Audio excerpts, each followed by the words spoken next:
has to have her. I went into the doctor's office. Well, first of all, you know how we all get busy and we're running through life and we're just got so much going on that we're not thinking, that we need to slow down enough. We need to slow down enough to figure out if something's going on with us. What is it? I was feeling really dizzy. Didn't have much energy. Going from here to there, walking down these steps would be a huge chore. And my mom and my friend, Ritu, they both said to me, if you don't go to the doctor, we're going to cancel 2 days of your appointments. Well, I took that serious. So I called the doctor, and you get all these things going through you. I'm tired, maybe I have too much sugar, maybe it's thyroid, or who knows what it is. So I went in and I had a blood test, and when I went back for my results, the doctor told me that your blood count is a 6, your hemoglobin count, if you can imagine. It's very low. It's supposed to be 14 up there. I've always had low blood pressure. And he said, I don't know how you get up and you go from here, you walk or you do things. I said, well, I have 5 kids. When you have 5 kids, you just do it. And he said to me, you're going to have a transfusion or an infusion of iron. So I called my mom. And she's always there for me, always there for me. And we set an appointment to go and have an infusion done. And what was so amazing is we were over at Flower Hospital at the Cancer Center. As we walked into this room, and as I sat there, I noticed that there were so many people around me that felt so peaceful. Many of them were there with life-threatening cancer. But they had something within them that just made me curious. They were living in the moment. We forget. It takes something usually pretty traumatic in our lives to take us to the moment and realize that it doesn't matter about tomorrow or yesterday, that we need to be happy and we need to live in the moment. And by living in that moment, that's where we find peace. When we have pain or we have sadness, we're worried about how we won't be able to do things the next day, or how we can't get this done or we can't get that done, or where we're going. That we're rushing through and we're forgetting about feeling our physical body now. And that's what creates dis-ease in our body. So as my mom was sitting there, which I always feel better when my mom's there, I was sitting there and they started to give me this iron. And all of a sudden, I looked at her, I said, I don't feel right. And my face just felt like it was burning. My throat felt like it was burning. And all I can remember is just taking a deep breath in, and there was probably 10, 15 seconds that I don't remember, but I remember then waking up and they were smacking at me across the face, telling me to, come back here, stay with us, stay with us. But it was really, really, really strange because in that moment, I didn't go see a light that's not what, and Daniel Brinkley, I've been very fortunate to talk to him. He's been, 13 times he's escaped death. He's went through near-death experiences. And I'm not sure if that's what I had, but I do know what I did have was an experience where I found myself spiraling down. It's like the penny, when you put the penny in and it spirals spirals down. And all of a sudden, I just felt peace. I just felt it.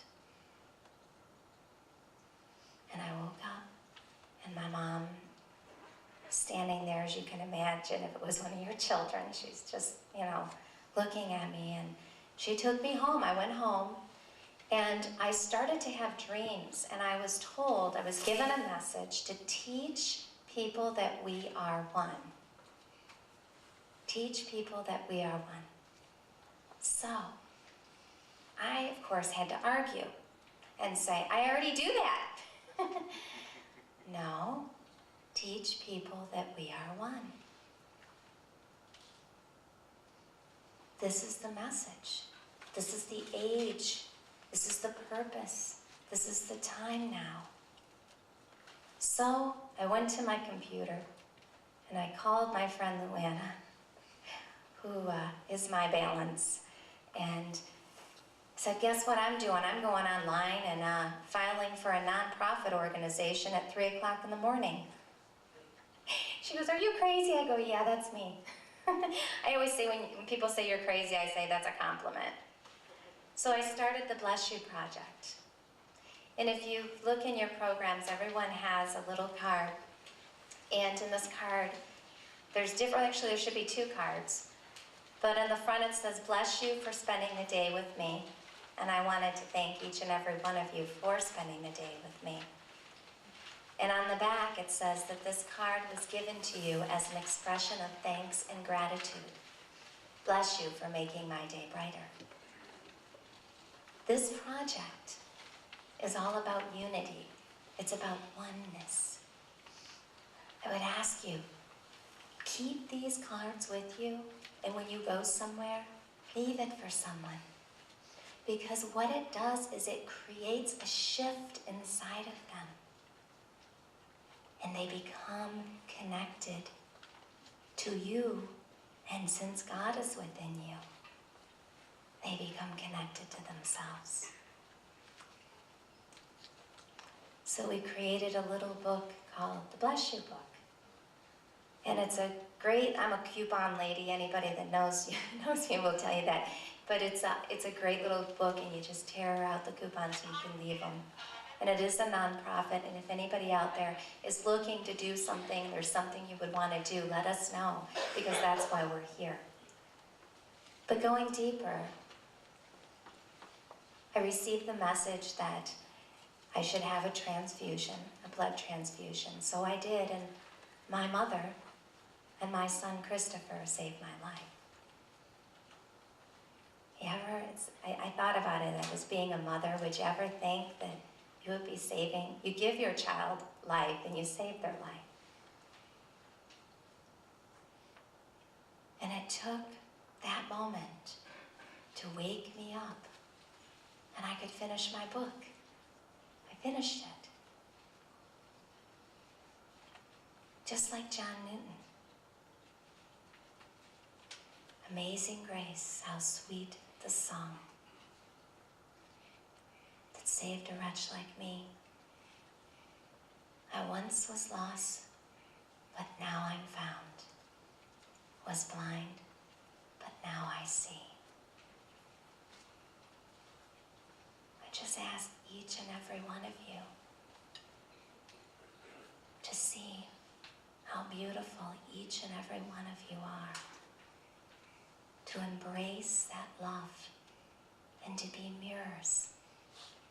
Be a mirror. And don't be so hard on yourself when you get grouchy or crabby. Just know that we go through challenges and release it.